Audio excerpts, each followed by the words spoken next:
नमस्कार दर्शकों, राजस्थान संवाद में आपका स्वागत है। मैं हूं आपके साथ चेतना। आज हमारे साथ विद्याधर नगर विधानसभा क्षेत्र के जनप्रतिनिधि मंजू शर्मा जी मौजूद हैं। मंजू शर्मा जी, आपका बहुत बहुत स्वागत है हमारे स्टूडियो में। बहुत बहुत धन्यवाद चेतना जी।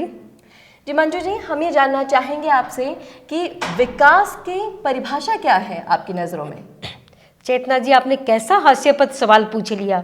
जयपुर शहर और विकास, ये तो यहाँ की जनता को एक विलोम शब्द लगने लगा है। यहाँ की जनता यूडी टैक्स जमा करा रही है, इनकम टैक्स जमा करा रही है, पानी का बिल जमा करा रही है और बिजली का बिल जमा करा रही है, लेकिन यहाँ ये सरकार इससे सीवर लाइन तक ठीक नहीं हो रही। जनता अपनी गाड़ी कमाई के पसीने से जो टैक्स जमा करा रही है, लेकिन सरकार को किसी प्रकार का इनका दुख दर्द नहीं दिखता है। मैं पूछती हूँ सरकार से, क्या यही विकास है? क्या यही इनका मतलब वादे हैं? तो इस तरह से किसी प्रकार का कोई कुछ नहीं हो रहा है। जी, आप जनता की प्रतिनिधि हैं, आप दिन रात उनके साथ सड़कों पर उतरती हैं, प्रदर्शन देखती हैं, आपको अच्छे से पता चल गया होगा कि जनता का अब मानस क्या है। आप बताएंगे कि जनता क्या सोच रही है अब आने वाले विधानसभा चुनावों में, कि क्या आप जिस विधानसभा क्षेत्र से हैं वहाँ की जनता संतुष्ट है सरकार से? देखिए चेतना जी, ये सरकार बातें तो करती है बड़ी बड़ी, द्रव्यवती का सौंदर्यकरण कर देंगे, रिंग रोड बना देंगे,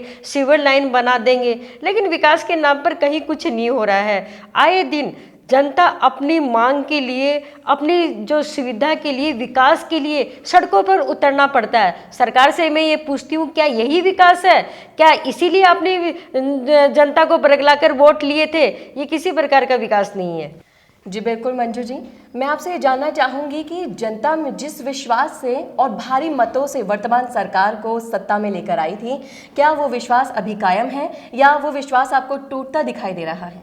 देखिए चेतना जी, आपने उपचुनाव में देखा है, चाहे अलवर हो, चाहे अजमेर हो, चाहे मॉडलगढ़ हो, ये सब जनता के झूठे वादों का नतीजा है। जो पिछली बार एक मोदी की हवा थी, लेकिन अब हवाओं में बात नहीं होगी, अब हकीकत में बात होगी। जनता पूरी तरह से हकीकत जान चुकी है। मैं एक जनप्रतिनिधि होने के कारण जनता से लगातार निचले स्तर पर मिलती रहती हूँ, तो इस तरह से अभी हवा में बात न होकर हकीकत में होगी। जो उनके साथ खड़ा है उन्हीं के साथ जनता रहेगी, ये सामने स्पष्ट सीधा सीधा दिख रहा है। जी बिल्कुल, ये आपने बिल्कुल कहा कि जनता जिन समस्याओं का सामना कर रही है, सरकार को शायद वो दिखाई ही नहीं दे रही है।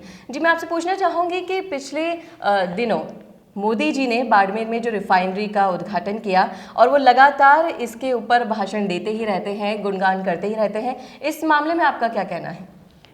देखिए चेतना जी, ये भी बड़ी एक हास्यास्पद बात है, क्योंकि जो 4 साल पहले कांग्रेस के राज में रिफाइनरी की स्थापना हो चुकी थी, लेकिन 4 साल तक ये इतनी ढिलाई क्यों रखी? 4 साल तक इतना लंबा समय निकालकर पूरी राजस्थान, पूरी प्रदेश के साथ जनता के साथ धोखा किया है। इतने 4 सालों में जिन युवाओं को रोजगार मिलना था, उनसे उन्होंने वंचित किया है। केवल सिर्फ अपना नाम मतलब कमाने के लिए इन्होंने 4 साल इसको डिले किया है। ये बहुत बड़ी इस सरकार की नाकामी है और प्रदेश की जनता के साथ धोखा किया है। जी बिल्कुल मंजू जी, मैं आपसे ये जानना चाहूँगी कि आप जिस विधानसभा क्षेत्र से आते हैं, विद्याधर नगर से, वहाँ पे सरकार की तरफ से जो एमएलए कार्यरत हैं, क्या उनसे संतुष्ट है जनता? इसके बारे में चेतना जी मैं क्या बताऊं, आप सड़कों पर आकर उनकी जनता की समस्या देखेंगे तब आपको हकीकत नजर आएगी। हम जनप्रतिनिधि होने के कारण आए दिन जनता की समस्या से दो चार होना पड़ता है। वहाँ की जनता सिविल लाइन से तरस रही है, वहाँ की जनता सड़कों के लिए तरस रही है, वहाँ की जनता पेयजल के लिए तरस रही है, नियमन के लिए तरस रही है, और फ्लाईओवर जो काफ़ी समय से जनता की मांग है, फ्लाईओवर के लिए तरस रही है, सैटेलाइट के तरस रही है। सभी अभावों में वहाँ की जनता जी रही है और आए दिन उनको सड़कों पर प्रदर्शन करके अपनी बात रखनी पड़ती है। जी मंजू जी, आप एक जनप्रतिनिधि हैं, दिन रात उनके साथ रहती हैं, तो आपको उनकी समस्याओं का अंदाज़ा हमसे भी ज़्यादा होगा। आप ये बताइए कि आप क्या वादे, क्या संकल्प करना चाहेंगी जनता से आगे आगामी चुनावों के लिए?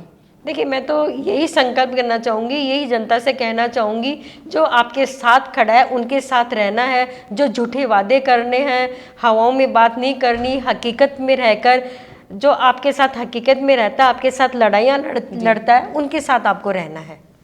बहुत बहुत धन्यवाद मंजू जी, आपने अपना कीमती समय निकाला और हमें दिया।